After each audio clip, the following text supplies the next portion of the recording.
Hello everyone, नमस्कार। एक बार फिर से आप सभी का बहुत बहुत स्वागत है लोधई क्लासेस के यूट्यूब प्लेटफॉर्म पर। दोस्तों, बीए फर्स्ट ईयर के लिए आइडिया ऑफ भारत वाली सीरीज के अंतर्गत आज से हमारी एक नई यूनिट स्टार्ट हो चुकी है। जी हां दोस्तों, सेकेंड यूनिट पर आज से हम डिस्कस करना प्रारंभ कर रहे हैं, जिसका पहला टॉपिक ये है भाषा और लिपि का विकास।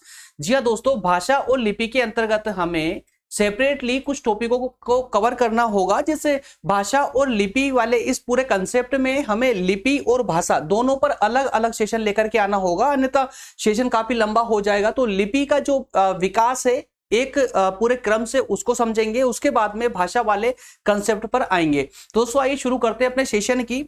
जो भी अभी तक ज्वाइन नहीं हो जल्दी से शेयर कर दीजिए सेशन को, ताकि जल्दी से ज्वाइन कर ले। और विशेष रूप से व्हाट्सएप ग्रुप वाले स्टूडेंट कोई भी स्किप ना करे, सभी को अटेंड करना कंपलसरी है, जिनके पास भी आइडिया ऑफ भारत वाली सीरीज है, सब्जेक्ट है। क्लियर है ना? सेकेंड यूनिट पर डिस्कशन स्टार्ट हो चुका है हमारा, जिसका नाम है भारतीय ज्ञान परंपरा कला एवं संस्कृति। ध्यान दीजिएगा दोस्तों, आइडिया ऑफ भारत जो है ना, नाम भले ही आइडिया ऑफ भारत है ना, लेकिन वास्तविक रूप से अगर देखा जाए ना, तो ये पूरी सीरीज आपकी संस्कृति की, प्राचीन संस्कृति की।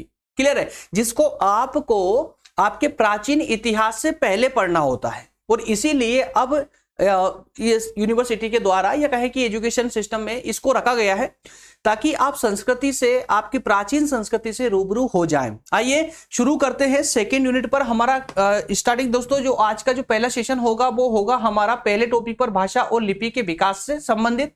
और इसमें कई प्रकार की जो लिपियां हैं उस पर दोस्तों हम डिस्कस करेंगे। हालांकि कुछ लिख दी गई है, जैसे ब्राह्मी, खरोष्टी, पाली, प्राकृत, संस्कृत, तिगलरी। तो ये सब जो है एक मॉडल है। बाकी लगभग इसमें हमें 15 लिपियों पर डिस्कस करना है, 15 लिपियों पर सेपरेट तरीके से। ठीक है ना? और आप सभी अच्छे से जानते हैं कि बिना लिपि के भाषा का कोई आधार ही नहीं हो सकता है। जी हां, प्रत्येक भाषा लिपि पर ही आधारित होती है। बिना लिपि के सहायता के भाषा कैसे बनेगी समझिए। जैसे कि अगर हम हिंदी की बात करें, जिसको हम पढ़ रहे हैं, तो वो देवनागरी लिपि से बनी हुई है। और इस देवनागरी लिपि के कारण ही हमने जो है भाषा का विकास किया है, डेवलप किया है। क्लियर है? तो इसी प्रकार से दोस्तों आज के कंप्लीट सेशन में हमें क्या क्या देखना है, जरा ध्यान से सुनिएगा, है ना। और इसको, ये जो पेज है ना, ये लगता आपको एकदम सामान्य सा है, लेकिन बहुत काम का पेज है ये। कि देखिए, जो भी सेशन हम लेकर आते हैं, एक टॉपिक पर एक कंप्लीट सेशन होता है। अब पूरा जो सेशन होता है ना, तो उस सेशन में आपको कौन कौन से कंसेप्टों पर फोकस करना है। अगर आप थोड़े से भी अगर अलर्ट होंगे ना स्टडी को लेकर के, तो आप फर्स्ट से कोई क्वेश्चन आएगा ना, उस क्वेश्चन का फॉर्मेट आप इस फर्स्ट पेज से चेक कर सकते हैं कि कौन सा क्वेश्चन है। उस क्वेश्चन का आंसर आपको इस सेशन से मिलेगा या नहीं मिलेगा। मात्र इसे किताबी भाषा में इंडेक्स भी कहा जाता है ना। तो सबसे पहले हम बात करेंगे इसके अंतर्गत लिपि का आशय, लिपि का अर्थ, लिपि क्या होती है, इसके बारे में सामान्य व्याख्या के तहत जानने का प्रयास करेंगे। उसके बाद हम बात करेंगे कि भारत में लिपि का विकास कब और कैसे हुआ। तीसरे कंसेप्ट में बात करेंगे भारत की कौन कौन सी लिपियां हैं, विभिन्न प्रकार की, विशेष रूप से 15 प्रकार की लिपियों पर हम यहां पर सेपरेट तरीके से डिस्कशन करेंगे। एक एक लिपि पर वाकई बारीकी से और बहुत ध्यानपूर्वक और बहुत आसान भाषा में, व्यवहारिक तरीके से, ताकि आपको रटने की कुछ भी जरूरत ना पड़े। अंतिम रूप से हम इस पूरे, जितना भी हमारा ये रहेगा, इसका पूरे का निष्कर्ष देखेंगे कि पूरे कंसेप्ट में हमने अंततः क्या देखा है। आइए शुरू करते हैं, बिना टाइम गवाए डायरेक्ट शुरू करते हैं सेशन को। लिपि का आशय, मीनिंग ऑफ स्क्रिप्ट। इंग्लिश में लिपि को क्या कहते हैं? हम स्क्रिप्ट कहते हैं। ठीक है ना? तो स्क्रिप्ट भी कभी शब्द आगे अगर पढ़ने को मिले तो कंफ्यूज होने की आवश्यकता नहीं है। तो विभिन्न लिपियां दोस्तों, लिपि देखिए, या लिपि एक्चुअल में किसी भी भाषा के विकास करने का परम जो चरम होता है, माफ कीजिएगा, जो प्रथम चरण होता है, वही लिपि होती है ना। और ये लिपि जो है कुछ संकेत और इसमें कुछ शब्द व्याप्त होते हैं। लिपि में, लिपि क्या होती है? कुछ शब्द होते हैं, कुछ संकेत होते हैं। जैसे अगर आप ये पिक्चर भी देख पा रहे हैं, तो पिक्चर में भी आप देख पा रहे हैं ना, देख पा रहे हैं। अब ये भाषाएं हैं विभिन्न, जैसे हिंदी है, गुजराती है, ठीक है ना, नेपाली, मैथिली, ये सब कहां से बनी है? तो इनके पीछे कहीं ना कहीं लिपि ही है, और लिपियों के माध्यम से ही इन भाषाओं का विकास हुआ है। ठीक है ना? तो देखिए, ध्यान दीजिएगा, देखिए, लिपि उन संकेतों अथवा वर्ण अर्थात शब्द को कहा जाता है जिनके माध्यम से लेखन कला संभव हो पाई है। लेखन कला संभव हो पाई है। आज दुनिया की चाहे किसी भी भाषा को उठा लीजिए, प्रत्येक भाषा का विकास उसकी लिपि से हुआ है और प्रत्येक भाषा की अपनी स्वयं की एक लिपि है। क्लियर है? तो इसीलिए कहा गया है कि जो लिपि है वो या तो शब्द है या संकेत है, संकेत है ना, जिनके माध्यम से प्रत्येक भाषा का विकास हुआ है, जिसके कारण से आज लिखने की जो कला है, लेखन जो कला है, वो संभव हो पाई है। तो लिपि का अर्थ होता है कि किसी भाषा की लिखावट या लिखने का ढंग, ठीक है ना। तो अगर लिपि नहीं होती तो मौखिक रूप से चाहे कुछ भी टॉकिंग कर लेते, एक दूसरे से बातचीत कर लेते, एक दूसरे की भावनाओं को शेयर जरूर कर देते, लेकिन उसको लिखित रूप में नहीं लेकर आ सकते थे। तो लिपि के माध्यम से ही हमें वो शब्द मिले या कहें कि वो संकेत या वो चिन्ह मिले, जिनके माध्यम से हम अपनी भाषा को लिख करके सामने वाले के सामने रख सकते हैं। क्लियर है? तो इसीलिए कहा गया, देखिए, लिपि का अर्थ किसी भाषा की लिखावट या लिखने का ढंग है। ध्वनियों को लिखने के लिए जिन चित्रों या संकेतों का प्रयोग किया जाता है वही लिपि कहलाती है। बस खाली बारीकी से अगर आप इसके अर्थ को समझने का प्रयास करेंगे ना तो पूरी कहानी समझ आ जाएगी। क्या कहा गया है? लिपि और कुछ नहीं है। देखिए, कोई भाषा है ना, याद देखिए, भाषा तो प्रत्येक प्राणी की होती है, सब अपनी अपनी भाषा में बात करते हैं। हमारे पास भी संभवतः प्राचीन समय में बात करें, जब लिखावट नहीं थी, लेखन कला नहीं थी, उस समय भी भाषा थी जिसमें आपस में बातचीत किया करते थे। लेकिन जब लेखन कला नहीं थी तो उस समय लिपि का भी विकास नहीं था। जैसे लिपि का विकास हुआ, लेखन कला अपने सामने आ गई, अर्थात कि जो हम बोल रहे हैं, जो हम सुन रहे हैं, या जो हमारे विचार है, जो हमारी भावना है, उनको अगर हमें व्यक्त करना है लिख करके, तो लिखेंगे कैसे? बिना लिपि के, मतलब बिना किसी शब्द के या बिना किसी संकेतों के या बिना किसी चित्र के, है ना, बिना किसी चिन्हों के हम अपने विचारों को लिख नहीं सकते। तो जिन संकेतों के माध्यम से, जिन शब्दों के माध्यम से हम अपने विचारों को प्रस्तुत करते हैं लिख करके, वही दोस्तों यहां पर लिपि कहलाती है, वही लिपि कहलाती है। क्या क्लियर हो पाया? क्लियर हो पाया लिपि का अर्थ? बताइएगा मुझे, कमेंट करके जल्दी बताइए मुझे, लिपि का अर्थ क्लियर हुआ या नहीं।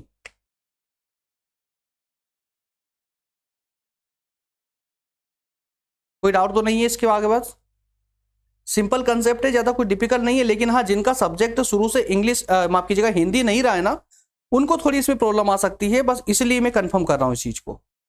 कोई डाउट हो तो मुझे बताइए। चलिए आगे बढ़ते हैं फिर,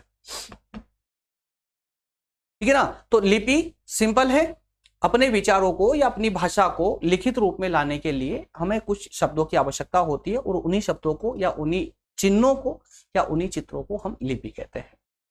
कई भाषाओं में शब्दों का इस्तेमाल होता है, कुछ भाषाओं में चिन्हों का होता है, कुछ में जो है कुछ संकेत भी होते हैं, कुछ में चित्र भी होते हैं। सिंधु घाटी सभ्यता को उठाकर देखिए, मैं चित्रों के माध्यम से भी जो एक भाषा कही जा रही है, जो हालांकि आज तक पढ़ी नहीं जा सकी है। आइए, भारत में लिपि के विकास की अगर दोस्तों बात करें, तो भारत में लिपि का विकास जो है ना, विश्व में सबसे ज्यादा पुराना रहा है। विश्व में सबसे ज्यादा पुराना रहा है, क्योंकि इससे पहले भी सेशन हुए, उसमें भी मैंने आप लोगों को बताया था कि जब दुनिया कबीलों में रहा करती थी ना, उस समय भारत में सभ्यता का विकास हो चुका था। मतलब भारत ही एक ऐसी भूमि रही है जहां पर दुनिया में सबसे पहले सभ्यता ने जन्म लिया था। तो जब सभ्यता ने सबसे पहले भारत में जन्म लिया, तो संभवतः लिपि का विकास भी सबसे पहले भारत में ही हुआ है। तो इसीलिए कहा गया है कि भाषा और लिपि की दृष्टि से भारत विश्व गुरु रहा है। भारत विश्व गुरु रहा है। भारत में परंपरागत धारणा की अगर बात करें, भारत में अगर परंपरागत धारणा की बात करें कि देखिए, भारत में परंपरागत एक धारणा रही है कि जिस धारणा के अनुसार कहा गया है कि इस लिपि का जो विकास है ना, वो ब्रह्मा जी ने किया था, स्वयं ब्रह्मा जी ने किया था। इसलिए उन्होंने ब्राह्मणी लिपि बनाई थी, है ना, ब्राह्मणी लिपि बनाई थी। क्लियर है। तो सबसे पहले लिपि का विकास ब्रह्मा जी ने किया। अब ये किस आधार पर, परंपरागत धारणा तो है, ठीक है, लेकिन इसका वर्णन कुछ चीन में जो बौद्ध शास्त्र है उनमें भी इसका वर्णन मिला है। आगे देखने वाले हम जब लिपि का पूरे विस्तार से बात करेंगे ना तो उस पर हम देखेंगे। क्लियर है। चलिए, जबकि एक भाषाविद है भोला शंकर तिवारी, तो इनका मत है कि मनुष्य ने अपनी आवश्यकता के अनुसार लिपि को जन्म दिया है। ध्यान दीजिएगा, दोनों धारणाएं आपको देखने को मिल रही है। एक परंपरागत धारणा के अनुसार लिपि का विकास जो है स्वयं ब्रह्मा जी ने किया था, लेकिन वहीं एक भाषाविद है भोला शंकर तिवारी, उनके अनुसार मतलब इन्होंने कहा है कि जो लिपि का विकास हुआ है ना, ये मनुष्य ने अपनी आवश्यकता के अनुसार की।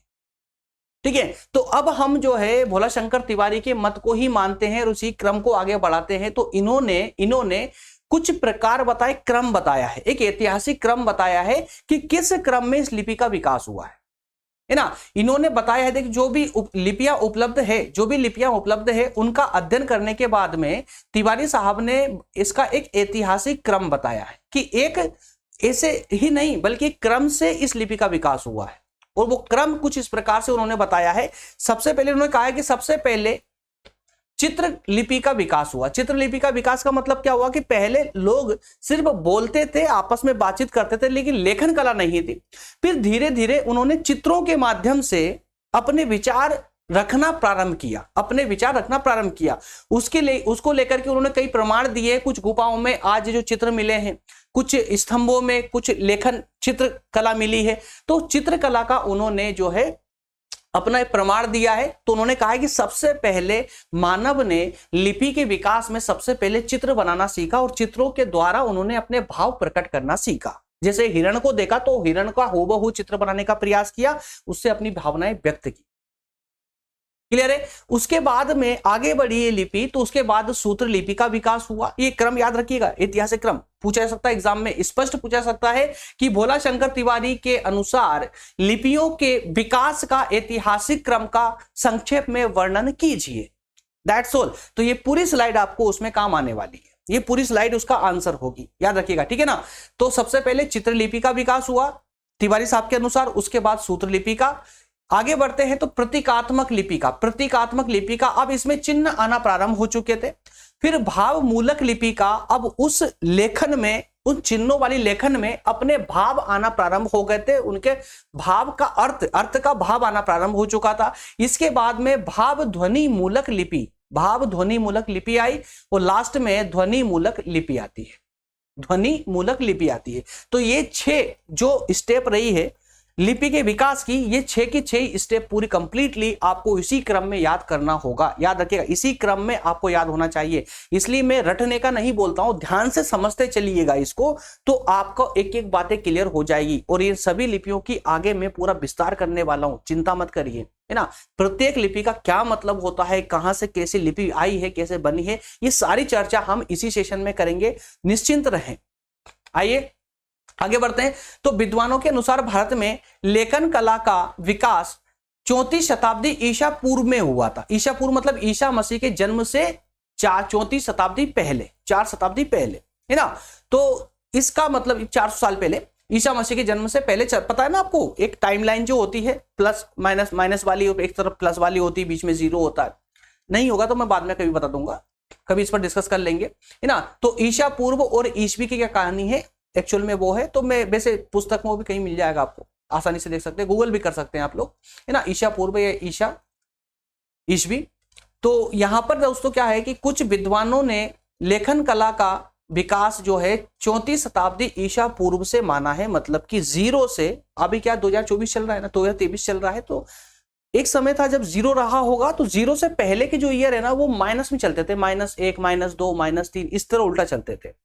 तो इसी प्रकार से -400 तक चले जाइए, है ना। तो यह कुछ विद्वानों का मानना है कि जो ये लिपि का विकास है ना, भारत की अगर बात करें तो भारत में लेखन कला अर्थात की लिपि, तो इस लिपि का विकास 400 साल पहले हुआ था। ध्वनि मूलक लिपि जो है ये विकास की अंतिम अवस्था मानी जाती है, अंतिम अवस्था, जैसा कि यहां पर भोला शंकर जी ने बताने का भी प्रयास किया, ध्वनि मूलक लिपि, है ना, अंतिम चरण बताया गया है। विकास का, इस विकास के ऐतिहासिक क्रम का। तो यही यहां पर कहने का प्रयास किया जा रहा है कि ध्वनि मूलक लिपि जो है विकास की अंतिम अवस्था मानी जाती है। इस लिपि के अक्षरात्मक लिपि और वर्णात्मक लिपि दो रूप माने गए हैं। इसके ध्वनि मूलक लिपि के, इस ध्वनि मूलक लिपि के दो रूप माने गए हैं, अक्षरात्मक और वर्णात्मक। अक्षरात्मक मतलब कि सिंगल अक्षर, लेटर होते हैं ना, सिंगल लेटर, है ना। और वर्णात्मक मतलब कि संयुक्त शब्दों में, संयुक्त शब्द, ठीक है ना। तो कुछ शब्दों से मिलकर जो वाक्य बनता है ना, शब्द बनता है पूरा, उसको वर्णात्मक कहेंगे। तो ये दो प्रकार की लिपि, दो रूप बताए गए हैं इस लिपि के, है ना, ध्वनि मूलक लिपि के। और इसके उन्होंने एग्जाम्पल भी दिए हैं, नागरी लिपि और रोमन लिपि। नागरी लिपि अक्षरात्मक लिपि का उदाहरण है। नागरी लिपि, नागरी लिपि माफ कीजिए, नागरी लिपि जो है अक्षरात्मक लिपि का उदाहरण है। वहीं वर्णात्मक लिपि की बात करें तो रोमन लिपि जो है ये वर्णात्मक लिपि का उदाहरण है। यहां तक का क्लियर है दोस्तों? एक एक चीजों को मैं बहुत ही सतर्कता के साथ क्लियर कर रहा हूं, और अगर कहीं पर कोई कंफ्यूजन आए ना, मुझे टोक दीजिए, वहीं पर रोक दीजिएगा। मैं पूरा एक्सप्लेन, क्योंकि बिना एक्सप्लेन करे बिना मैं नहीं जाने वाला यहां से। जो भी टॉपिक मैं लेकर आता हूं ना, वो पूरा व्यवहारिक बनाने के बाद ही आप लोगों के बीच में निकलता हूं मैं, है ना। मेरा उद्देश्य यहाँ पर प्लेटफॉर्म पर आके आप लोगों को बस कुछ भी बोल बाल के और अपना काम निकालने से नहीं है। मेरा उद्देश्य है कि जो मैं मेहनत कर रहा हूं, जिस उद्देश्य से मैं मेहनत कर रहा हूं, जिस उद्देश्य से मैं सेशन लेकर आ रहा हूं, वो उद्देश्य पूरा होना चाहिए। और मेरा उद्देश्य एक ही है कि मैं भले ही दिन में 4-5 लेक्चर आपको ना दूं, भले एक लेक्चर प्रोवाइड करूं, लेकिन वो लेक्चर ऐसा होना चाहिए कि आपको पूरा समझ आना चाहिए, आपके साथ फेमिलियर हो जाए वो टॉपिक, है ना, आपके पूरा काम आना चाहिए। और अगर मैं आप लोगों के लिए लेकर आ रहा हूं, अगर आपके काम नहीं आया तो ना आपके द्वारा जो समय दिया जा रहा है वो भी व्यर्थ जाएगा, और मेरे द्वारा जो समय दिया गया, जो मेहनत की गई है, वो भी व्यर्थ जाएगा। इसलिए किसी की मेहनत व्यर्थ ना जाए। और इसके पीछे एक ही है कि आप कमेंट करके अगर आप मुझे बताते रहेंगे कि हाँ सर कंप्लीट समझ आ रहा है, कोई डाउट नहीं है, तो मैं इसी दिशा में आगे बढ़ता चला जाऊंगा। आपको कुछ चंद सेकंड लगते हैं यस या नो लिखने में, है ना। तो वो थोड़ा सा इस्तेमाल कर लीजिए अपनी उंगलियों का और कर दीजिए टाइप यस अगर समझ आ रहा है तो। अब बात करेंगे आगे हमारा आज का मेन टॉपिक। अभी तक तो आपने बात की है कि लिपि क्या होती है वो समझा, उसके बाद आपने देखा कि भारत में कैसे लिपि का विकास हुआ है ना। तो आपने परंपरागत धारणा भी देखी, परंपरागत धारणा के अनुसार ब्रह्मा जी जो है लिपि के जन्मदाता माना जाते हैं। वहीं आपने कुछ विद्वानों की धारणा भी देखी जिन्होंने ऐतिहासिक क्रम बताया लिपियों का, एक क्रम से लिपि का विकास हुआ है। अब हम बात करेंगे नेक्स्ट में, मेन जो हमारा टॉपिक है वो है लिपि पर आधारित। तो आज लिपियों की हम बात करेंगे। तो इसमें दोस्तों काफी लंबा सेशन जाने वाला है, याद रखिएगा। 15 लिपि, विशेष रूप से 15 लिपियों की हम बात करेंगे, क्योंकि भारत को आप अच्छे से जानते हैं ना, भारत में कितनी भाषाएं बोली जाती है। अलग अलग भाषाएं कहीं ना कहीं किसी न किसी लिपि का ही इस्तेमाल करती है ना।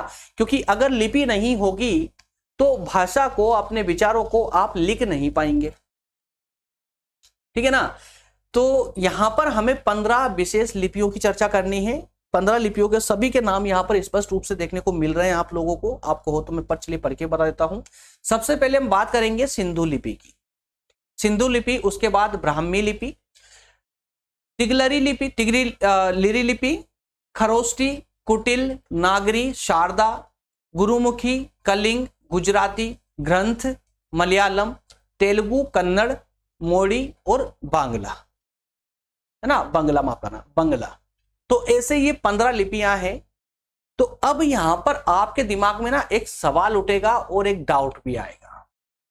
सवाल ये कि सर कैसे याद करेंगे, और डाउट ये रहेगा कि कहीं ये मिक्स तो नहीं हो जाएंगे। 15 ही लिपियां पढ़ेंगे तो कहीं मिक्स तो नहीं हो जाएगी, सबके सब एक साथ पढ़ेंगे तो इसका देखिए, कुछ स्टूडेंट हैं जो पढ़ने के बाद भी लिख नहीं पाते हैं या याद नहीं रख पाते हैं।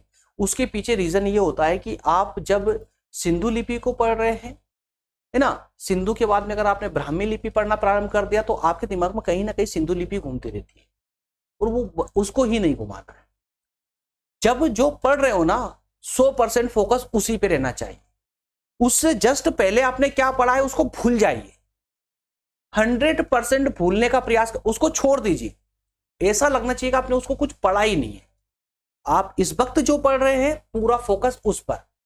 तो अगर आप ये फॉर्मूला अपनाते हैं ना पढ़ाई करते वक्त, तो मैं गारंटी से बोलता हूं कि आपका कभी भी कोई भी डेटा मिक्स नहीं होगा। कभी भी कोई डेटा मिक्स नहीं होगा, चाहे आप 15 लिपियां नहीं, विश्व में कितनी जितनी भी लिपियां सबको एक साथ पढ़ लीजिए, सबको एक एक पर्टिकुलर आपको याद रहेगा।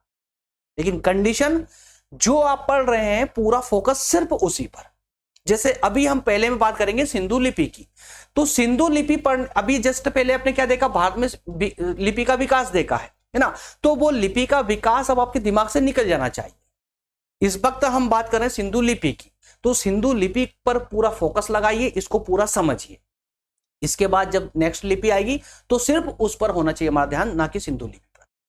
और अगर आप ये क्रम याद रखते हैं तो मैं दोस्तों, ये अनुभव बोल रहा है, मेरा अनुभव से बता रहा हूं मैं आपको, जैसे ही सेशन खत्म होगा, सेशन के बाद अगर आप रिवीजन भी लगाने बैठेंगे ना, आपको एक एक बात पूरी बारीकी से याद रहेगी। ये मेरा दावा है, ये करके देखिए ना। स्टडी आपकी बहुत आसान हो जाएगी, बहुत ही आसान। जिसको याद करने में समस्या आती है ना, बहुत आसान हो जाएगा आप लोगों को। आइए चलिए शुरू करते हैं सिंधु लिपि से। पहली लिपि हमारी सिंधु लिपि। तो भारत सिंधु लिपि, जैसा कि आपको नाम से ही दिख रही है ना, सिंधु लिपि कहां की रही होगी, सिंधु घाटी सभ्यता की रही होगी भाई, हड़प्पा सभ्यता की, ठीक है। और चूंकि हम सभ्यता की जब भी बात करते हैं तो सिंधु घाटी को सभ्यता को ही उठाते सबसे पहले, क्योंकि सबसे प्राचीन सभ्यता है हमारी, ठीक है ना। तो भारत की अति प्राचीन लिपि अब तक ना पढ़े जाने के कारण यह लिपि विद्वानों के लिए एक रहस्य बनी हुई है। सिंधु लिपि जो है सिंधु घाटी सभ्यता की लिपि है, और इसीलिए इस लिपि को हमने सिंधु लिपि के नाम से बोल दिया है, बता दिया। ये लिपि का पता कैसे चला, तो सिंधु घाटी सभ्यता की खुदाई में जो हमें कुछ मूर्तियां मिली है, कुछ प्रतिमाएं मिली हैं, कुछ सिक्के मिले हैं, कई सारे जो मिले हैं हमें साक्ष्य प्राप्त हुए सिंधु घाटी सभ्यता के, उसी में हमें कुछ इस प्रकार के जो है निशान नजर आए हैं। कुछ इनको आप चित्र बोल सकते हैं, ये चित्र नजर आए हैं, कुछ इस प्रकार की ये भाषा लिखित नजर आई है ना। अलग अलग चित्रों पर अलग अलग प्रकार से इसको अंकित करने का प्रयास किया गया है। जब ध्यान देख सकते हैं इस चित्र में, मेरे पीछे आता है इसलिए साइड में हो गया, ध्यान दीजिएगा इस पर। इस प्रकार के कुछ चित्र बने हुए थे और चित्रों के साथ में कुछ लिखा हुआ था, है ना। तो इन चित्रों को आज तक पढ़ा नहीं जा सका, इन शैली को पढ़ नहीं पाया अभी तक, और ना पढ़ पाने के कारण ही ये आज तक रहस्य में बना हुआ है। अब जितना भी सिंधु घाटी सभ्यता के बारे में सिर्फ अनुमान लगाए गए हैं कि किस प्रकार की सभ्यता थी, तो जिस प्रकार के साक्ष्य वहां से मिले हैं उस साक्ष्य के आधार पर कहा गया है कि ये एक सक्षम सभ्यता रही है, शहरी सभ्यता थी, है ना। तो सिंधु लिपि से संबंधित अभी तक कोई ऐसा लेख प्राप्त नहीं हो पाया है जिसमें 20 से ज्यादा संकेत हो, 20 से ज्यादा संकेत हो। जितने भी सिंधु घाटी सभ्यता में लिखी हुई सामग्री हमको प्राप्त हुई है, हमारे हाथ लगी है, उस प्रत्येक सामग्री में ऐसा कोई लेख नहीं है जिसमें 20 से ज्यादा संकेत हो। जो आप चित्र के ऊपर जो लेख देख रहे हैं ना, इस लेख में मतलब अलग अलग साइन की अगर बात करें, अलग अलग निशानों की बात करें, चाहे आप इसको चित्र कहें, साइन कहें, जो लिखा हुआ है इसकी बात कर रहा हूं मैं, चाहे कुछ भी कह सकते हैं आप इस लोगों को, इसको संकेत वगैरह कुछ भी, है ना। तो इस प्रकार के निशान 20 से ज्यादा किसी भी लेख में प्राप्त नहीं हुए। सेलखड़ी, मिट्टी तथा हाथी दांत से निर्मित मोहर पर इन लिपि संकेतों के साथ उत्कीर्ण पशु पक्षियों की आकृतियों के अध्ययन से ज्ञात होता है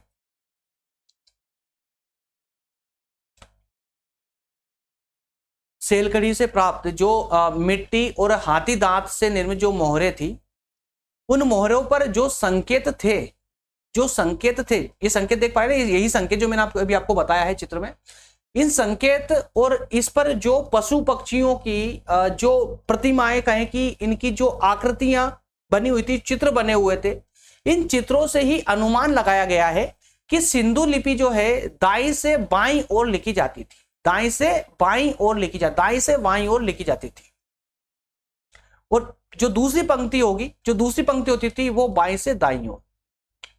बड़ा रोचक मामला है इसका, है ना। तो सिंधु लिपि जब लिखना इन्होंने प्रारंभ किया तो कहा जाता है कि एक लाइन इनकी दाएं से बाएं ओर और एक लाइन बाएं से दाएं ओर, इस प्रकार से इन दोनों पंक्तियों, तो इस कारण से इसमें इतना ज्यादा कॉम्प्लेक्स था, इतना ज्यादा रहस्य बना हुआ है ये, कि आज तक इसको समझ पाना ही बहुत मुश्किल है, समझ ही नहीं पाए हैं, है ना। तो कुछ विद्वानों ने इसको चित्रलिपि भी कह दिया है कि ये एक चित्रलिपि थी, कि अपने भावों को सिर्फ चित्र के माध्यम से ये प्रस्तुत कर रहे थे, है ना। लेकिन इस लिपि को पूरी तरह से चित्रलिपि कहना भी उचित नहीं होगा, क्योंकि चित्र, अगर सिर्फ चित्र होते यहाँ पर प्राप्त, तो हम इसको चित्रलिपि की संज्ञा भी दे सकते थे। लेकिन चित्रों के साथ साथ कुछ उत्कीर्ण भी किया गया है, कुछ लिखने का प्रयास किया गया है। संभवतः प्रयास नहीं, उनके लिए तो लिखना ही हुआ है, प्रयास तो हमारे लिए है कि हम अभी तक समझ नहीं पाए हैं। ये हमारी जो है तुच्छ बुद्धि है कि अभी तक नहीं समझ पाए। सिंधु सभ्यता के अंतर्गत जो लिपि थी, सिंधु लिपि, उसको आज तक हमारे कोई विद्वान पढ़कर नहीं बता पाया है, ठीक है ना। तो यहां तक का पूरा क्लियर है। अब आसान बात शॉर्ट में समझ सुनिए कि भारत की जो प्राचीन लिपि रही है, सिंधु लिपि, ये इतनी प्राचीन है कि इसको आज तक पढ़ा नहीं जा सका है। इसी कारण से आज तक ये हमारे विद्वानों के लिए रहस्य बनी हुई है।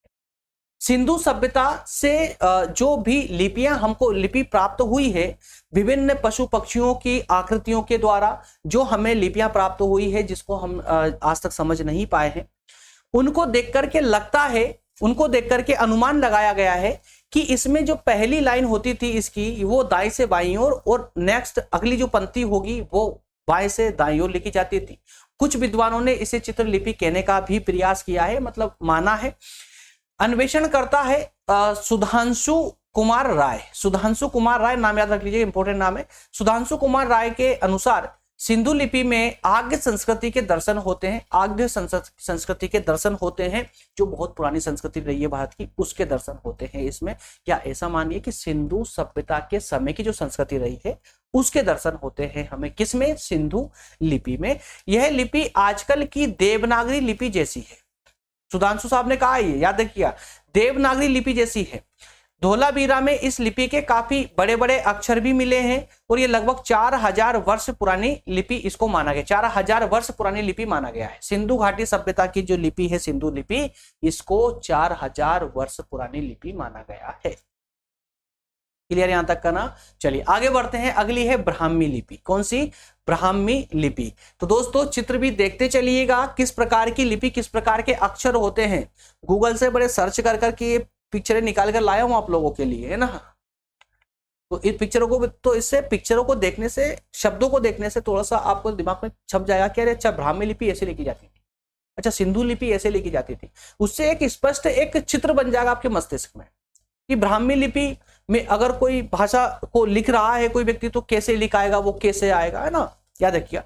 तो देखिए ना, इसमें ब्राह्मी लिपि में प्लस, आज हमारे मैथ्स में इसको प्लस बोला जाता है। इसका मतलब क्या हो रहा है? का, है ना। एफ को इसने क्या किया? का, बड़ा का हो गया, ठीक है। मात्रा कैसे लगा? देखिए ऊपर यहां मात्रा लगी, तो आ की मात्रा यहां पर लगी इसमें, ठीक है ना। और ई की मात्रा देखिए कैसे लगी हुई है, ये ई की मात्रा, ये इतनी ई की मात्रा है ये, ठीक है ना। ध्यान से देखेंगे तो हर चीज इसमें नजर आ जाएगी, हर चीज मिल जाएगी। चलिए ब्राह्मी लिपि की बात करते हैं। प्राचीन भारतीय लिपियों में ब्राह्मी लिपि का स्थान सबसे सर्वश्रेष्ठ रहा है। ब्राह्मी लिपि का स्थान सर्वश्रेष्ठ रहा है। ब्राह्मी लिपि की उत्पत्ति को लेकर के विद्वान एक मत नहीं है। ब्राह्मी लिपि के विकास को लेकर या उत्पत्ति को लेकर के जो विद्वान रहे हैं, जो अन्वेषण करता रहे हैं, वो एक मत नहीं है। कुछ विद्वानों के अनुसार इसका संबंध किसी विदेशी लिपि से है। कुछ विद्वान क्या मानते हैं कि जो ब्राह्मी लिपि है ये विदेशी लिपि है ना।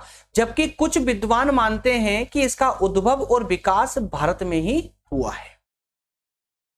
तो यहां हम स्पष्ट रूप से कह सकते हैं कि विद्वानों में एक मतता नहीं है इसकी उत्पत्ति को लेकर के। और जो ये मानते हैं कि इसकी उत्पत्ति भारत से हुई है, अब उनके तर्क देखिए।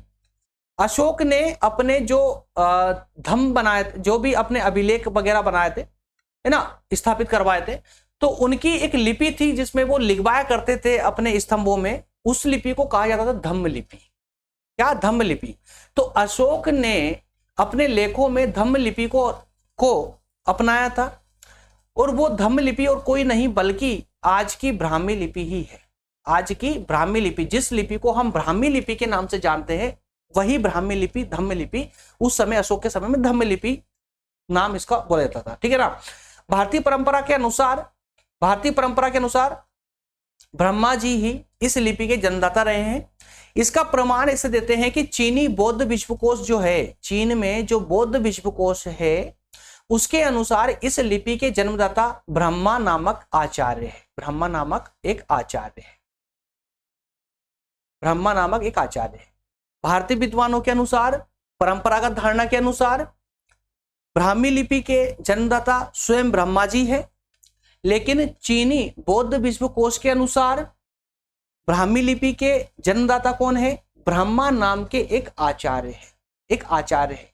और चीनी बौद्ध विश्वकोश में यह भी लिखा गया है, यह भी उल्लेख मिला है कि लिखने की कला का जो शोध हुआ है वो 3 देवी शक्ति वाले आचार्यों ने किया है। 3 देवी शक्ति वाले आचार्यों ने, 3 देवी, ध्यान दीजिएगा, 3 देवी शक्ति वाले आचार्यों ने, 3 ऐसे आचार्य जिनके पास देवी शक्ति थी। और उसी को भारतीय परंपरा में क्या बोला जाता है? ब्रह्मा विष्णु महेश, 3 देवी शक्तियां, है ना। तो इसको कुछ बौद्ध विश्वकोश में किस प्रकार लिखा गया है? 3 देवी शक्ति के नाम से लिखा गया है, ठीक है ना। तो चीनी बौद्ध विश्वकोश का मानना है या उसमें उल्लेखित है कि ब्राह्मी लिपि का, या कहें कि इस लिपि का जो सबसे पहले जो उसको शोध हुआ है तो वो 3 देवी शक्ति वाले आचार्यों ने किया है। इनमें सबसे प्रसिद्ध जो आचार्य थे वो ब्रह्मा थे, प्रसिद्ध, है ना। और जिनकी लिपि बाएं से दाईं ओर लिखी जाती थी, पढ़ी जाती थी। क्लियर है? तो ये धारणा अधिक प्रचलित है कि सिंधु लिपि से ही ब्राह्मी लिपि का विकास हुआ है। तो अब देखिए, ये एक धारणा, अन्य धारणा भी आई है आपके सामने। एक धारणा कि इस लिपि का विकास विदेशी है, विदेशों में हुआ है, उत्पत्ति विदेशों में हुई है। एक धारणा अन्य विद्वानों की कि इसका विकास भारत में हुआ है, जिसमें तर्क भी दिया गया है कि अशोक ने अपनी लिपि को, जो ब्राह्मी लिपि है, इसी को धम्म लिपि का नाम दिया था, है ना। परंपरागत धारणा चीन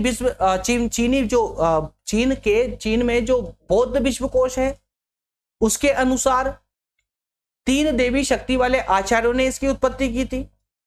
एक अन्य धारणा भी देख लीजिए जो ज्यादा प्रचलित है, जो अधिक प्रचलित है, वो क्या है? सिंधु लिपि से इसका विकास बताया है।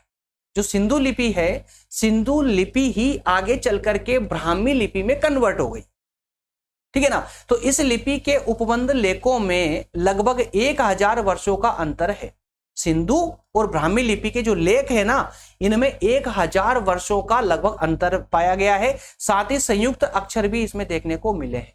संयुक्त अक्षर भी जो कि सिंधु लिपि में नहीं मिले थे, है ना, सिंधु लिपि में नहीं मिले थे, लेकिन यहां मिले हैं। ब्राह्मी लिपि में संयुक्त अक्षर मतलब कि एक वाक्य, एक शब्द, कंप्लीट शब्द, है ना, देखने को मिले हैं। क्लियर है? तो इस तरह से आपकी ब्राह्मी लिपि का विकास हुआ है भारत में। अलग अलग धारणाएं आपको देखनी पड़ेगी, अलग अलग धारणाएं आपको याद रखनी पड़ेगी, है ना, कि कुछ विद्वान जो विदेशी बोल रहे हैं वो क्या बोल रहे हैं, भारतीय वो क्या बोलते हैं, अन्य धारणाएं क्या क्या है, और प्रचलित धारणा कौन सी है, ये सारी बातें। एक एक बात बारीकी से क्लियर हुई दोस्तों ना। चलिए आगे बढ़ते हैं। अगली है तिगलिरी लिपि। कौन सी? तिगलिरी। नाम नया है लेकिन भारत के लिए बहुत पुराना है। याद रखिएगा, भारतीय सभ्यता में बहुत पुरानी लिपि है ये। नाम भले ही हमारे लिए नया है, तिगलिरी, है ना। बोलने में थोड़ी सी जबान फिसल सकती है, कुछ और शब्द का प्रोनाउंसिएशन हो सकता है, इसलिए ये नाम थोड़ा संभल के ही लेना पड़ेगा, तिगलिरी, ठीक है। तिगलिरी लिपि एक्चुअल में देखिए यार, अब हम उत्तर भारत के लोग हैं और चूंकि ये जो लिपि रही है ना, ये दक्षिण भारत की लिपि है, इस कारण से ये हमारे ज्यादा जबान पर ज्यादा रटी हुई नहीं है ना, ज्यादा कई बार आई नहीं है। संभवतः कई स्टूडेंट हैं या जो पहली बार इस लिपि को पढ़ रहे होंगे तो थोड़ा सा डिफिकल्ट हो जाएगा, लेकिन ये कंटेंट आपको पूरा आसान बना देगा। कंटेंट बिल्कुल, देखिए कंटेंट में ज्यादा भी दे रहा हूँ स्लाइड में, कारण इसका ये है कि कुछ नई चीजें हैं जो आपको समझनी है, सीखनी है ना। समझ लीजिए व्यवहारिक रूप से, शॉर्ट में मैं समझ रहा हूं, आपको एक्सप्लेन कर रहा हूं, लेकिन एग्जाम के टाइम पे जब थोड़ा सा कंटेंट अच्छा खासा होगा, जब उसका रिवीजन करके जाएंगे ना, तो आपको मैक्सिमम याद रहने वाला है। तो जो मैंने समझाया वो सब कुछ आपको अपने आप याद आ जाएगा। इसलिए कंटेंट यहाँ पर स्लाइड में भर भर के दे रहा हूँ मैं आप लोगों को, तो अच्छा खासा कंटेंट दे रहा हूँ। नोट्स आप लोगों के पास रही जाती है, रिवीजन करने के लिए मैं प्रोवाइड करता हूँ आप लोगों को ना। चलिए, तो तिगलेरी लिपि की बात करते हैं दोस्तों। तो तिगलेरी, ध्यान से सुनते चलेगा, खाली समझ लीजिए इसको, अपने आप आसान हो जाएगा। देखिए, तिगलेरी लिपि जो है, तिगरी लिपि और तुलु लिपि, तिगरी और तुलु लिपि एक दक्षिणी ब्राह्मी लिपि है। क्या कहा गया है? दक्षिणी ब्राह्मी लिपि। दक्षिण भारत की ब्राह्मी लिपि को ही तिगलेरी लिपि कहा गया है, पहली बात। दूसरा, इसका उपयोग तुलु, कन्नड़ और संस्कृत भाषाओं में किया जाता है। इसका प्रयोग किसका? तिगलेरी लिपि का प्रयोग कौन कौन सी भाषाओं में? कन्नड़ भाषा में, तुलु भाषाओं में और संस्कृत भाषा में तिगलेरी लिपि का प्रयोग हुआ है। इसका प्रयोग मुख्य रूप से वैदिक ग्रंथों को संस्कृत में लिखते समय किया गया था। सबसे ज्यादा जो इसका प्रयोग हुआ है, जब वो वैदिक ग्रंथ लिखे गए थे ना, जब वेद बने, वेदों के जो अन्य ग्रंथ आए थे, धार्मिक ग्रंथ जो अलग से ग्रंथ लिखे गए थे, उपांग, वेदांग, उपनिषद, है ना, कई सारे ग्रंथ बने थे बाद में। तो उन ग्रंथों को लिखते वक्त जिस भाषा का प्रयोग किया गया था वो थी संस्कृत, और संस्कृत में जिस लिपि का प्रयोग किया गया था वो थी तिगलेरी लिपि। ठीक है ना। तो ये ग्रंथ लिपि से विकसित हुआ है। कौन सी? तिगलेरी लिपि जो है ये किससे विकसित हुई है दोस्तों? ये हुई है ग्रंथ लिपि से, क्योंकि जब वेद लिखे गए थे तो उनकी एक भाषा थी जिसे हम बोलते हैं ग्रंथ लिपि। ग्रंथ लिपि उसकी, देखिए, संस्कृत में कोई विद्वान भी होगा ना, पढ़ने वाला, पढ़ने में एक माहिर होगा, एक विद्वान तो विद्वान ही होते हैं, हालांकि पढ़ने में जो बहुत अच्छे सक्षम होंगे संस्कृत को पढ़ने में, उनको भी अगर हम ओरिजिनल अगर उनके सामने वेद रख देना जो संस्कृत में लिखे गए, तो उनको समझना बहुत डिफिकल्ट हो जाता है। क्यों हो जाता है? क्योंकि लिपियों का फर्क पड़ता है, लिपि का फर्क पड़ता है ना। तो ये जो ग्रंथ लिपि होती है ना, ग्रंथ लिपि, इसको समझना बहुत आसान नहीं था, और इसी का ग्रंथ लिपि का ही प्रयोग किया गया था वेदों को लिखते वक्त। तो ग्रंथ लिपि से ही तिगलेरी लिपि का विकास हुआ। इसे कन्नड़ भाषी क्षेत्रों में तिगलारी लिपि कहा गया। कन्नड़ भाषी क्षेत्रों में क्या कहा गया? इसको तिगलारी लिपि कहा गया। और तुलु बोलने वाले इसे तुलु लिपि कहते थे, है ना। और इसकी ये जो तिगलेरी लिपि है दोस्तों, इसकी एक बहन मानी जाती है एक लिपि जिसे हम बोलते हैं मलयालम लिपि। ये मलयालम लिपि जो है ना, ये तिगलेरी लिपि की बहन मानी जाती है। क्योंकि इसके साथ ये तिगलेरी लिपि और मलयालम लिपि देखने में हूबहू एक जैसी ही दिखती है, मतलब अपने आप में काफी समानता रखती, काफी नजदीकी रखती। और ग्रंथ लिपि और जो मलयालम लिपि है, इसका विकास भी ग्रंथ लिपि से ही हुआ है। जैसे तिगलेरी लिपि का विकास ग्रंथ लिपि से हुआ है, उसी प्रकार से मलयालम लिपि का भी ग्रंथ लिपि से ही इसका विकास भी हुआ था। कर्नाटक में दोस्तों कुलशेखर स्थान है। क्या है यार,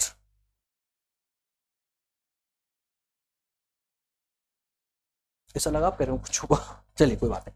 हाँ, तो कर्नाटक में कुलशेखर एक स्थान है जहां पर श्री वीर नारायण मंदिर है। तो वहां पर एक पत्थर के एक शिलालेख पर लिपि पाई गई, लिखे हुए कुछ पुराने रिकॉर्ड पाए गए हैं, जिन्हें वहां दक्षिण भारत के सबसे पुराना रिकॉर्ड माना गया है। दक्षिण भारत का सबसे पुराना रिकॉर्ड माना गया है। कहां पर?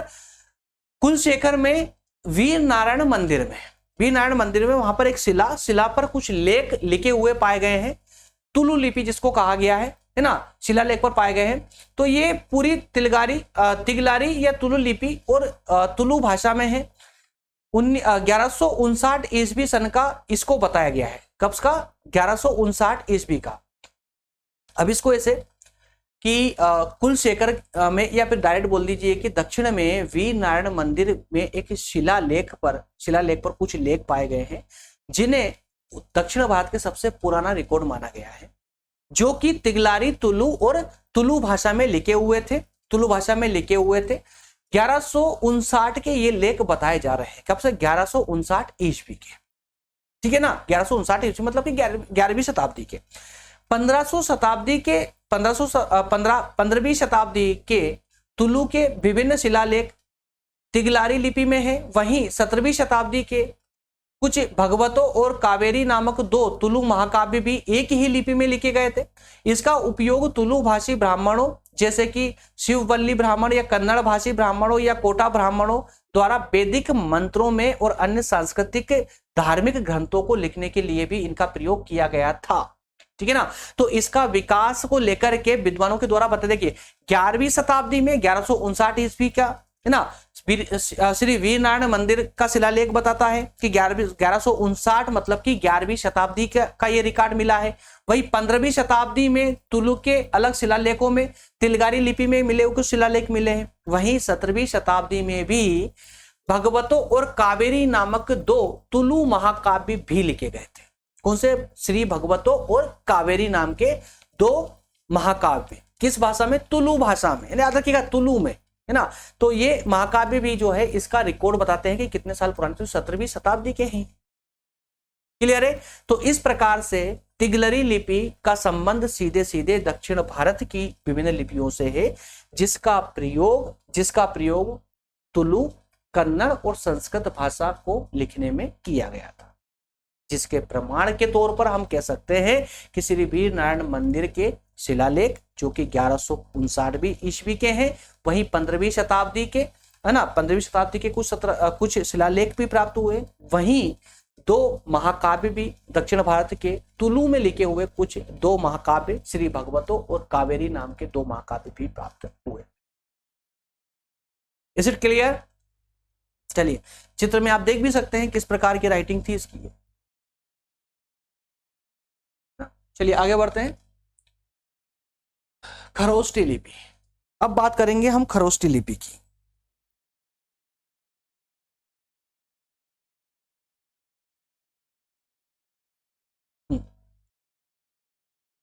खरोष्टी लिपि, अब ये क्या होती खरोष्टी लिपि?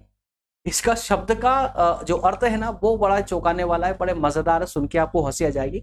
खरोष्टी लिपि का शब्द का अर्थ होता है, शब्दों का जो शाब्दिक अर्थ इसको हम बोलते हैं ना, वो शाब्दिक अर्थ होता है इसका गधे के ओंठ वाली, गधे के ओंठ वाली, है ना, इसका शाब्दिक अर्थ है। इस पे शाब्दिक अर्थ पर मत जाइएगा। इसलिए खरोष्टी लिपि की अगर हम बात करें तो इसका देखिए बौद्ध ग्रंथ ललित विस्तार, बौद्ध ग्रंथ ललित विस्तार क्या है? एक बौद्ध ग्रंथ है। तो इसमें 64 लिपियों का उल्लेख किया गया है। कितनी लिपियों का? 64 लिपियों का उल्लेख किया गया है। उनमें पहले नंबर पर ब्राह्मी लिपि आती है और दूसरे नंबर पर खरोष्टी लिपि आती है। हम उन सभी साहित्यों की भी बात कर रहे हैं, मतलब कि साहित्यों के रूप में हम उसके प्रमाण की बात कर रहे हैं कि लिपियों का प्रमाण कहां से प्राप्त हुआ है, कि किस आधार पर हम ये बात बोल पा रहे हैं कि कौन सी लिपि कहां से आई और कितनी पुरानी है ना। तो यहां पर खरोष्टी लिपि को जानने का सबसे अच्छा प्रमाण जो मिला है वो है बौद्ध ग्रंथ। कौन सा? ललित विस्तार। और इस ललित विस्तार में 64 लिपियों का उल्लेख किया गया है और उन 64 लिपियों में सबसे पहले नंबर पर जो लिपि है ना वो है ब्राह्मी लिपि और दूसरे नंबर पर जो है वो है खरोष्टी लिपि। क्लियर है? खरोष्टी लिपि दूसरे नंबर पर। भारत के पश्चिम उत्तर प्रदेश कौन सा होता है? मैं थोड़ा सा आपको नए स्टूडेंट के लिए बताना जरूरी है जिनको दिशा याद नहीं रहती है। मान लेते हैं दोस्तों, ध्यान मत दीजिएगा, मान लीजिए कि ये भारत है, मान ले ये भारत का मैप है ना, ऐसा नहीं है लेकिन है, मान लेते हैं। तो ये हमने लाइन ड्रॉ की, ये लाइन ड्रॉ की, ये दिशाओं के लिए सीधी लाइन नहीं है, ध्यान मत दीजिएगा। तो हमेशा जब भी हम मैप को सामने रखते हैं, जब मैप को सामने रखते, मैप को ऐसे देखते हैं ना दोस्तों, जब भी कोई मैप होता है तो मैप को कैसे देखते हैं? मैप को आड़ा तिरछा करके देखते हैं क्या? सीधा रख के देखते हैं ना। चाहे आप किधर भी किसी भी दिशा में खड़े हो जाएंगे, किसी भी दिशा में आप खड़े हो सकते हैं, मैप को आप ऐसे ही पकड़ के खड़े होंगे। तो हमेशा याद रखिएगा उस मैप में ऊपर की ओर जो होता है ना, जो आप देख रहे हैं, जो आपके ऊपर की ओर जो होगा वो होगा उत्तर। कौन सी दिशा होगी? उत्तर की दिशा होगी। जिसको नहीं पता वो ध्यान दीजिएगा, ऊपर की ओर कौन सी दिशा होगी? उत्तर की दिशा होगी। और नीचे की ओर कौन सी दिशा होगी दोस्तों? वो होगी दक्षिण। ध्यान से ध्यान दीजिएगा, है ना। ऊपर की ओर, मैप में ऊपर की ओर उत्तर, नीचे की ओर दक्षिण। अच्छा, इस हाथ की ओर, इस साइड में कौन सी दिशा होगी? इस साइड में होगी पूर्व। कौन सी? पूर्व। पूर्व, ठीक है ना। ये मैप है, मैप में ऊपर की ओर उत्तर, नीचे की ओर दक्षिण, और इस तरफ, इस हाथ की तरफ कौन सी दिशा होगी? पूर्व की, और इस हाथ की तरफ होगी आपकी दक्षिण दिशा, माफ कीजिएगा पश्चिम दिशा, ठीक है ना, पश्चिम। क्लियर है? अब देखिए 4 दिशा आपकी कंफर्म हो गई, ऊपर, उत्तर, नीचे, दक्षिण, साइड, पूर्व, पश्चिम। क्लियर है? तो आपको मैप की दिशाएं पूर्व, पश्चिम, उत्तर, दक्षिण से याद नहीं करनी है। याद रखना चाहते हो हमेशा के लिए उत्तर से याद कीजिए। उत्तर ऊपर की ओर, नीचे दक्षिण, पूरब पश्चिम, ठीक है ना। अब देखिए, अब हो सकता है कभी कभी कंफ्यूज होते हो कि यार ये उत्तर पश्चिम कौन सी बात कर रही है ना, उत्तर पूर्व कौन सी बात करते हैं, दक्षिण पूर्व क्या होता है। दिशा तो एक होती है, तो दक्षिण बोल लीजिए या पूर्व बोल लीजिए, पश्चिम बोल लीजिए। तो ये दोनों एक साथ क्यों चिपका देते हैं, वो इसलिए चिपकाते हैं, जब हमें कभी उत्तर पूर्व बोलना होगा ना, तो इसका मतलब ये हुआ कि ये उत्तर और ये पूर्व है, तो इसके बीच की बात कर रहा है, ये इस स्थान की बात कर रहा है। ये उत्तर पूर्व का स्थान हो गया, वहीं ये पूर्व है और ये दक्षिण है, तो दक्षिण पूर्व की बात होगी तो ये वाला स्थान आ जाएगा, मतलब यहां की बात कर रहे हैं। उसी प्रकार से जब हम उत्तर पश्चिम की बात करते हैं तो ये उत्तर पश्चिम का ये क्षेत्र आ गया। उत्तर पश्चिम कहें या पश्चिम उत्तर कहें, बात एक ही है, ठीक है ना। तो उसी प्रकार से पश्चिम दक्षिण की बात करेंगे तो ये स्थान आ गया। क्लियर हुआ है ना। आइए अब आपको समझ आएगा पूरा। तो बौद्ध ग्रंथ ये सब हुआ, आगे बढ़ते हैं। भारत के पश्चिम उत्तर प्रदेश, पश्चिम उत्तर, ठीक है ना, पश्चिम और उत्तर के बीच का जो प्रदेश था, ठीक है, वहां पर ईरानियों का अधिकार हो जाने से वहां पर 34 शताब्दी ईसा पूर्व, है ना, माइनस में 400 साल, याद रखिएगा। तो 34 शताब्दी ईसा पूर्व में आर्मेय लिपि के आधार पर एक नवीन लिपि खरोष्टी का निर्माण हुआ। क्या कहा गया है, पश्चिम उत्तर भारत में ईरानियों का अधिकार और ईरानी आक्रमण हुआ, ईरानियों ने अधिकार किया उस क्षेत्र पर। उनका अधिकार होने से वहां पर एक लिपि का विकास हुआ, आर्मेय लिपि। क्या बोला गया, आर्मेय लिपि। और उस आर्मेय लिपि का ही नया रूप बनकर के उभरा, जिसको बोला गया खरोष्टी लिपि। क्या, खरोष्टी लिपि, खरोष्टी लिपि, है ना। तो ये आर्मेय लिपि का ही नवीन रूप था, खरोष्टी लिपि। खरोष्टी का शाब्दिक अर्थ होता है गधे के ओंठ वाली, गधे के ओंठ वाली। इस लिपि के लेखों की भाषा प्राकृत थी। इस लिपि के लेखों की भाषा कौन सी थी, प्राकृत भाषा थी। मतलब क्या, खरोष्टी लिपि का इस्तेमाल कौन सी भाषा में किया गया, प्राकृत भाषा में किया गया।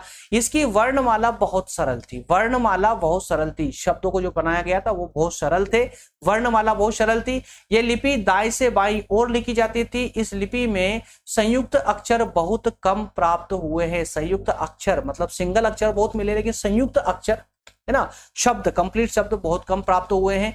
दीर्घ स्वरों के लिए चिन्ह ना बनाए जाने के कारण, दीर्घ स्वर, जो स्वर उसमें जो दीर्घ होता है ना, तो दीर्घ स्वरों के लिए चिन्ह ना बनाए जाने के कारण लिपि अपूर्ण मानी जाती है, किंतु सरल लिपि होने के कारण इसे आसानी से ग्रहण किया गया था। अभी अपने विकास की प्रारंभिक अवस्था में थी, धीरे धीरे विकसित हो रही थी लिपियां, है ना। तो हर चीज तो आज वर्तमान के हिसाब से हर चीज तो मिलने से रहा। उस समय के लिए संभवतः ये लिपि अपने आप में पूर्ण होगी, संभवतः पूर्ण होगी। वर्तमान में हमारे लिए भले ही ये अपूर्ण हो, लेकिन उस समय संभवतः उन लोगों के लिए पूर्ण होगी जिन्होंने इस लिपि का विकास किया था, है ना। तो इस प्रकार से हम कह सकते हैं कि जो खरोष्टी लिपि है, खरोष्टी लिपि का प्रमाण हम बता सकते हैं बौद्ध ग्रंथ ललित विस्तार को, जिसमें 64 लिपियों का विस्तार किया गया है, जिसमें दूसरे नंबर पर खरोष्टी लिपि आती है, ठीक है ना।